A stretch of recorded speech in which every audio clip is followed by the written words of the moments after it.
আসসালামু আলাইকুম বন্ধুরা, কেমন আছেন? আশা করি আপনারা সবাই ভালো আছেন। আপনাদের দোয়া আশীর্বাদে আমিও ভালো আছি। গাইস, আজকে আমি কালকার মাছ দিয়ে আজকে আমি লাউ শাক বানাবো। আপনারা আমার ভিডিওটা ভালো লাগলে কমেন্ট লাইক করে দিবেন। আমি এই যে লাউ শাক দিয়ে আমি আজকে সবজি বানাবো মাছ দিয়ে।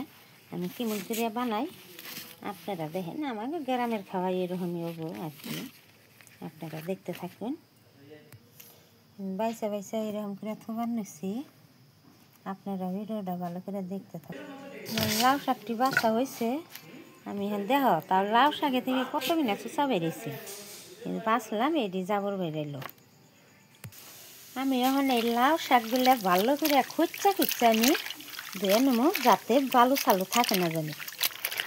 ভালো করে খুঁজা না দিলে বালু থাকবো, খাইতে খেলা কিচকিচাবো আর ভাত খাওয়া যাবো না, সব ভাত নষ্ট হয়ে যাবো।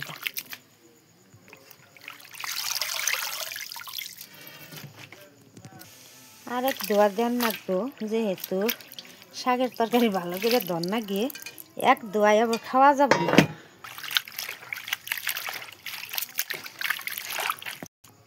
আমি লাউ শাকের মধ্যে 3টা বড় বড় আলু দিয়ে দিমু, যেহেতু খালি শাক ওই না একটুকে হয়ে যাবো গা, একটু তাঙ্গ খাওয়া হবো না। তার জন্য আমি 3টা আলু নিছি। এই 3টা আলু ভালো করে ছিলিয়াই, সেদিন কেন নইছিলাম ছোট ছোট আলু আসার দিকে ছিলাইছিলাম না। আর আজকে বড় বড় আলু, সেই জন্য আমি ছিলিয়ে সুন্দর করে দিমু, ভালো দেখা যাব। ভালো দেখা যাব, আবার খাইতেও ভালো লাগবো। আপনারা ভিডিওটা ভালো লাগলে একটু কমেন্ট লাইক করে দিবেন। আমার আলু ঢিকুর হয়েছে, এখন আমি আলু কটা ধুয়ে নিতেছি।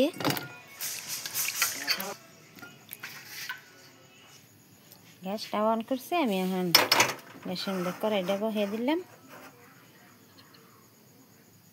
কড়াই গরম হয়েছে, আমি এখন তেল দিয়ে দিই। তেলটা গরম হয়েছে, তেল দিয়ে দিই। পেঁয়াজটা ভাজা ভাজা হয়েছে, এখন হলুদের ফাঁকি অল্প দিয়ে দিলাম।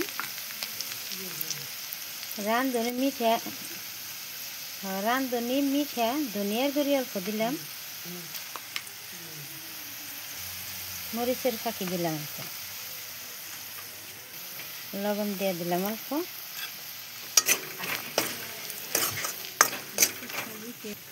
অল্প পরিমাণে পানি দিয়ে দিই, মশলা কষাবার নিয়ে আর কি। মশলা করে কষিয়ে না দিলে তরকারিটা জাল করে যাব, খুশকি ছুড়ে গেছে, খালি কাঠ হয়েছে। আমার মশলা কষানো হয়েছে, আমি ওখানে এর মধ্যে আলু দিয়ে দিই। আলুটা ভালো করে কষাতে কালাই হিদ্ধ করে হলাম নাকি, তারপরে নাই শাকটি দিব। নাই শাকটি দিয়ে আর বেশি জাল ফরন যাব না, নাহলে চুটানো তরকারি। আমি এখন ঢাকনা দিয়ে ডাইকে দিলাম।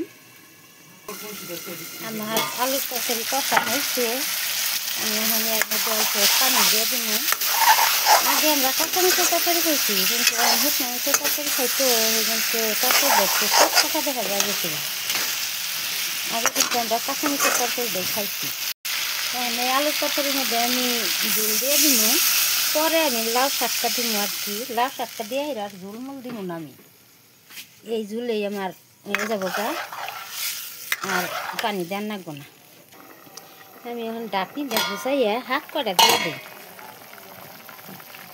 ঝুলের মধ্যে। আজকে শাকের তরকারি দিয়ে যে ভাত খামো গো, কীরকম ভাত খামো আল্লাহ জানে। মাছ দিব আমি পরে, এই শাকটি দিয়ে একটু করে হালকা করে খালি ভালো করিয়ে নই, তারপরে আর কি আমি এখন ঢাকনাটা গুছাইয়ে লাউ শাকের উপরে এই যে মাছ দিয়ে দিয়েছিলাম কালকে কষাইয়া, এই মাছটি এখন আমি দিয়ে দিই।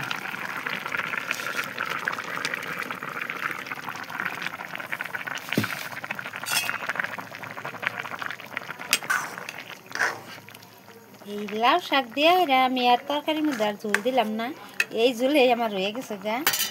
লাউ শাকটাও তো একটা জালও পারন যাব না, আমি এখন ডাইকে দিই।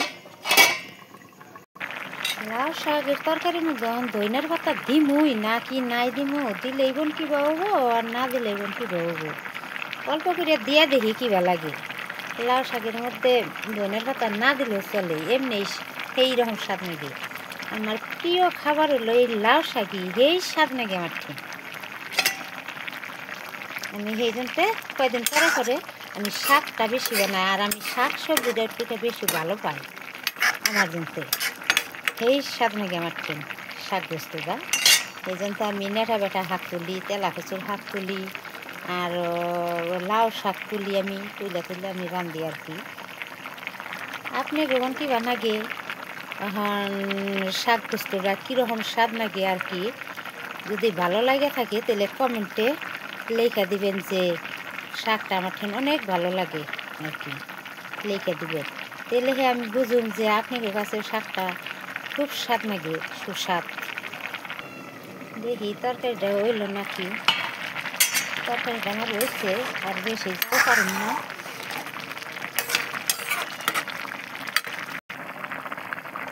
আমার তরকারিটা এখন বন্ধুরা কেমন হয়েছে আপনারা দেখেন, দেখে যদি ভালো লাগে কমেন্টের মধ্যে লেখা দেবেন। আমি সেই স্বাদ নাকি দেখে আমি আজকে শাকের তরকারিটা রান্নলাম। এখন আপনাদের কাছে কী বানাবো আমি জানি না। এখন আমার তরকারি রান্না হয়েছে, আমার এইটুকুই।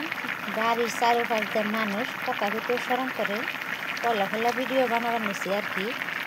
এখন কথার কোনো ভুল চুক হয়েও পারে, আপনারা দেখতে থাকুন ভিডিওটা। এই তরকারি সবজি আমি রান্নলাম যে সবজিটা, এই সবজিটা আনলে কী বানাগে দেখে কমেন্টের মধ্যে লেখা দিবেন। আজকের তরি এই করি, আপনারা ভালো থাকেন, সুস্থ থাকেন, খুদা হাফেজ।